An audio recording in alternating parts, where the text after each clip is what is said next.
I know that all of you are waiting to listen to some pearls of wisdom from him. And I have got a couple of questions which are collected from the audience. Few questions from the students, few questions from the alumni, and few from the Alumni Association. Thank you, sir, for being here. Really? And I'll start the session with the first question from the alumni sitting over here. Mr. Murthy, education is always a tool for social transformation. And in this connection, the alumni would like to know your thoughts on how education, especially the higher education, can create an impact on society, and how does an institution play a critical role in it, especially in the changing times. You know, education is about learning formal theory in the classroom, observe the reality around us, and solve problems. Let me give you a few examples, at least one example.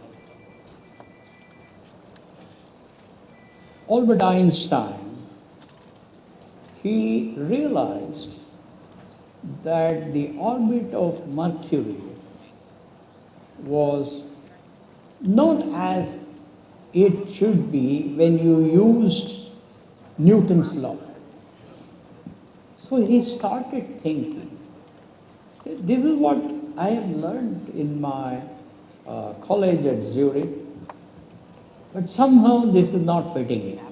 That's how he came with his first special theory of relativity and then general theory of relativity. Similarly, Niels Bohr, he looked at the micro behavior of atoms and even particles. And he found that it was all probabilistic. It was not deterministic as we all thought. And that's how he started a new field called quantum mechanics. Now, without quantum mechanics, we would not have had lasers, we would not have had DVDs, and you name it. So many things we would not have. If Einstein had not propounded his theory of relativity, our GPSs, which you and I have on our mobile phones, would have been off by 7 miles. Similarly, PET scanners, which help detect certain kinds of problems in the body, they depend on Einstein's E equal to mc squared. So the point I'm making is our education has to, at the very early stage, help our children understand the natural phenomenon around us. What is the meaning of saying the sun rises in the east? Why does the sun look orange or red in the evening or in the morning? Whereas in the afternoon, you don't see that color for sun. Why do the sound of car become fainter and fainter as I move away from, or the car moves away from me? In other words, our children will have to be taught the theory behind the various natural phenomena that they see. And in the college, they have to be encouraged to become more and more curious, to do analytical thinking of any situation, to to look at the society around them and solve problems of the society based on the problems. Now, I'll give you one example. One of the very famous, one of the richest techno entrepreneurs, when he wanted to provide some kind of solution to clean water in Africa, he didn't come to our IIT, he didn't come to any Indian university, even to Caltech. And the students of Caltech and the professors of Caltech, they managed to find a method to produce absolutely clean water at a very cheap price. So the point I'm making is, around us, we have so many problems, right? If our youngsters sitting upstairs are encouraged to first observe that we have problems and then think about how they can use their physics, chemistry, biology, whatever it is, to solve some of those problems. Remember today when we went to that incubation center, the question I asked was, what problems have you solved? It's all fine, but what is the problem that you have solved? So I would say that if we can orient our education towards first children becoming curious, understanding the nature around us, using whatever is taught in the classroom, and later on using that education to solve problems around us and make our society a better society, then it will be better. I mean, look at the tragedy here. Everything that you see here has come from abroad. That this thing that I am using, you're using, has come from abroad. Those lights have come from abroad. I mean, you name any, the TV has come from abroad. Everything has come from abroad. Then what is it that we are doing? How are we helping our children, youngsters, to solve problems and have the joy? That to me is the value of education. That's what I would say. Education, at the same time, trying to create some kind of a Socratic kind of a mindset to the children is very important, rather than believing in rot kind of a system. Absolutely. And at the same time, the children should be taught how to handle the Yeah. societal problems right from their Yeah. schooling level, so that they can always apply their knowledge and become richer at a later stage. One small suggestion, particularly to the youngsters. I don't know how many of you have watched a set of 12 YouTube videos called Justice. It's a set of 12 lectures by Professor Michael Sandel of Harvard University. He teaches justice as these 12 lectures. And that is where I'm glad you talked about Socratic questioning. He uses Socratic questioning so well to make students think about issues. I think if we can convert our classrooms, or you've done wonderful things in this university, if you can start an experiment where one subject, maybe that is not there for the exam, I don't know, whatever it is, which will use Socratic questioning.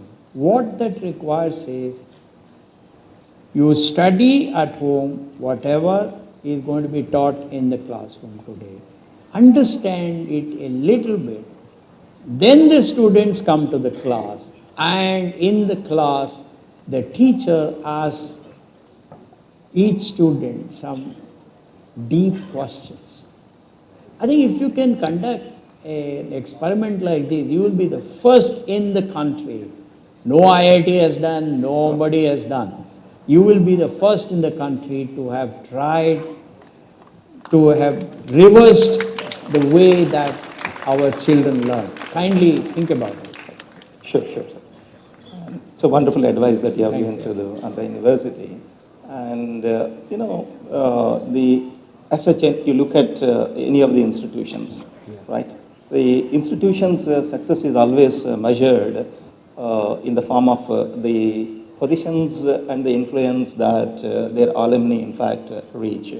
And as such, Andhra University takes really a great pride because, the alumni of the Andhra University, they have occupied wonderful positions. And you are one person, in fact, who traveled across the globe, and you must have seen several practices in some of the world-class universities. Yeah. And can you share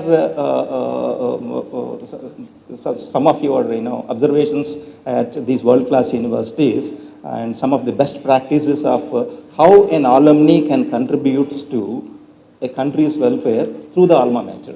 You made a very important, the first statement that you spoke in your speech was, nobody is as much concerned about a university as its alumni. I have served on the board of several universities in the US, Cornell, Stanford, Wharton, many, University of Illinois, Urbana-Champaign, etc., etc. And in Europe also, in Japan, Tokyo University, all of that. What I find is about 90% of the members of the governing body are alumni. Awesome. There is no government fellow sitting there. Of course, if he is an alumnus, that's okay.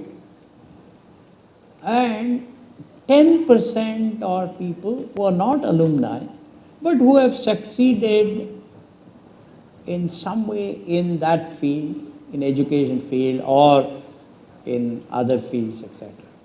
So my suggestion to you is that if you can invite a large, if you can invite your alumni who are very distinguished, I'm not saying invite everybody, distinguished people, value-based people, to be on the board of your university, I think then, you yourself said, then their contribution will be fantastic. I tell you, when I became the chairman of IIM Ahmedabad, very interesting. I was the first person in the history of IIMA, to get 50% of the board position from the group of alumni. And I was the first person, again in the 40 years of IIM Ahmedabad, to invite an alumnus to give the convocation speech. Nobody had thought of that. I said, look, what better way of honoring the alumnus? What better way of exciting the youngsters than requesting him or her, to come and address the passing out graduates. So that is one thing that I have found. The second thing is that universities abroad, they have the leaders, they make projections on their 5-year plan. What is it that they want to do in the next 5 years? What do they want to achieve? And what resources are needed? How they are trying to get those resources? And how that will impact the university, etc. So that's the second thing.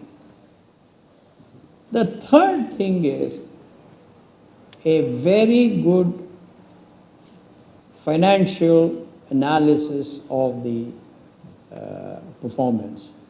You know, I was very surprised when I am Ahmedabad. I found that they were still using cash accounting.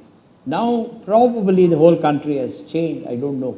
I'm talking of, I used to be the chairman between 2002 and 2007 of IIM Ahmedabad. I was surprised that here is #1 management school in India, and they were using cash accounting. I said, why are you using cash accounting? Because it doesn't make sense. Then I said, look, what you do for compliance, I don't care. But as far as this board is concerned, I want to see accrual accounting. So I think then in every meeting, the afternoon would be reserved for a lecture by the dean of one of the schools or by a well-known professor, whether from physics or psychology or art history, whatever it is, on what are the new things they are doing in their field at the university. In other words, it was a way of letting the board know the progress that the university is making. And second, it's a way of honoring those people. And then, of course, you've already done the other thing with founder chairman like GM.R. Rao, GM Rao Garu. I think you've done a good job in Alumni Association, so I don't need to say that. So I think these are next. I think you've done this also already. You have fostered relationship between universities in the US and Europe and your university. I think that's very, very important because is to get the youngsters from there come here, these youngsters go there, or professors from there come here for short periods, professors from here go. Even if we can't afford professors from here to go, at least if we can get professors from there come here, it will be good. I think these are some of the things we can do. I mean, there are many more, but I don't want to take too much time. Yeah. I have one very interesting question to you, sir. Yeah. The current generation students, they are opting only computer science engineering or information technology branches in engineering. Yeah. And what will happen if this trend becomes a norm? Because most of the premier institutions, they are finding it difficult, in fact, to fill up their seats in traditional branches like civil, mechanical, chemical, petrochemical, marine engineering. And what kind of an advice can we give to the youth as well as to their parents? Because I don't know, it could be the tyranny of once again the coaching classes or a kind of a mindset from the parents. So maybe your piece of advice would always add value to all these well, issues. we have to accept that we are a poor country. Whatever we may say, Mera Bhartman, all of that is fine. But the reality is that the per capita GDP of India is about $1,900. It was slightly less than Bangladesh, if you remember. And if you look at the agricultural sector, about 45% of Indians work in agricultural or related sectors, and they just contribute only 15% of the GDP of the country. What that means is the per capita productivity in agriculture is 1/3 of the Indian per capita GDP. That means $600 per year. That is less than $2 per day. Now, in such a situation, I don't blame the youngsters. If they want to make sure that they get reasonable jobs. Because parents borrow, parents make sacrifices because they want their children to have a better quality of life than they had. So I don't blame the children at all, youngsters. What we can do is, if the Association of Universities or AICTE or whatever institution it is, or council of IITs, if they came together and then say, can we produce some extremely stunning videos of how the world has benefited from mechanical engineering, from electrical engineering, from civil engineering, from chemical engineering. Today, what has happened is we have all looked at it only from one dimension, which is job. I don't blame. But there are a lot of youngsters whose parents are not that poor. Therefore, they can take a little bit of risk. But we have to create enough incentive for those children. Entire association has to come, AICT has to join, Council of IITs will have to join, and produce 5 case studies on how mechanical engineering transformed the world, how aeronautics transformed the world, how chemical engineering transformed, etc. I think you will be in a position to do that. I have a last question to you, sir. Please. It is from the student community once again. Yeah. They are very happy, especially in the morning. Today morning, you visited Andhra University College of Engineering and inaugurated a unique concept called Dream Wall concept. And on the wall, in fact, we have pasted the most successful CEOs across all the dimensions, basically to motivate the youth, and so that they dream big and they can unfold their own stories from the campus. So now the question is that everybody really they have an aspiration to become a leader, because leaders can always contribute maximum back to their countries and all. The question that is put by one of the students is that are there any leadership mantras that they can get from you, because you are the most successful global leader, and they would like to listen to a few couple of mantras from you, sir. Leadership is about raising the aspiration of people. Leadership is about creating a grand vision and exhorting people to make the required sacrifice, put in required hard work, all of that to achieve that goal. Mahatma Gandhi was a great leader, right? He brought the whole country together for us to achieve independence. I think it was George Bernard Shaw who said, most people see things as they are and wonder why. I dream of things that never are and then say, why not? In other words, a leader imagines an aspirational vision, and then he exhorts his people or her people to move towards that. So that is one major aspect of leadership.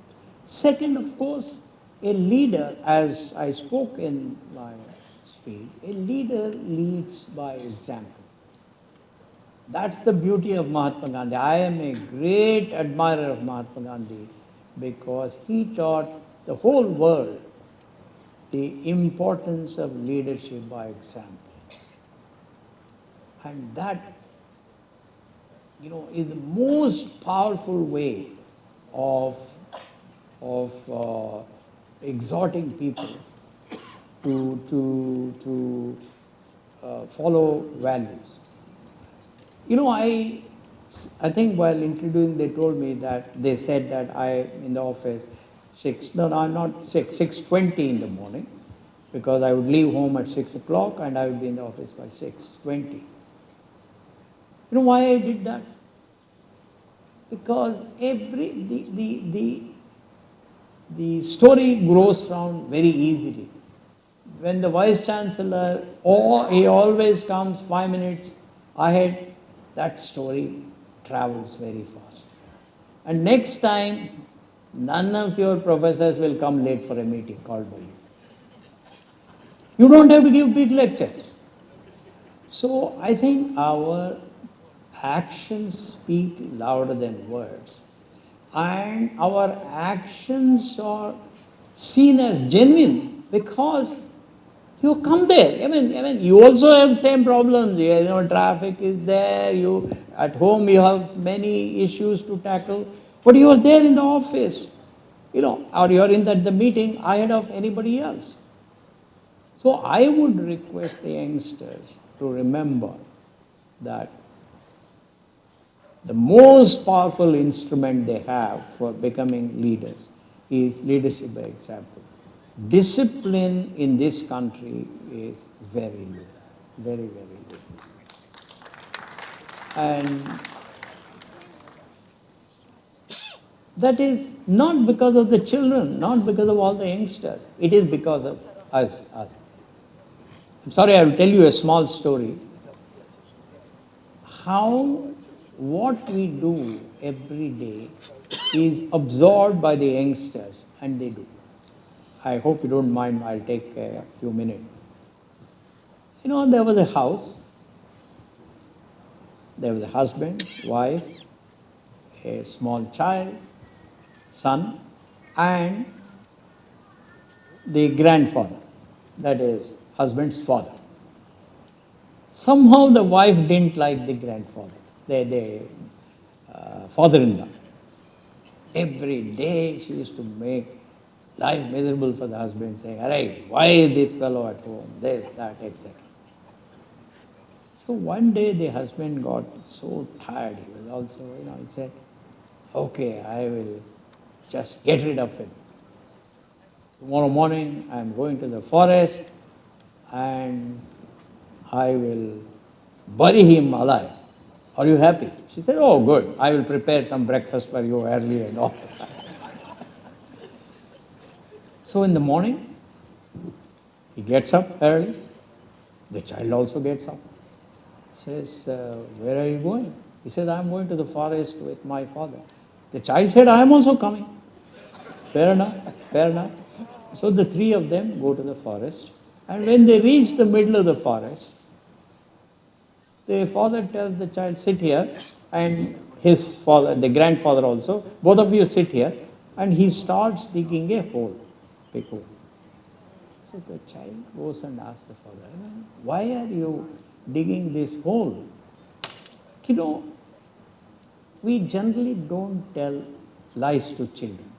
And children don't tell lies to us. Therefore, we don't tell lies. So the father was very honest. He said, "I want to bury my father, so therefore I am." So he said that and he continued. And after a little bit of time, he found a few feet away, the child was also digging a hole.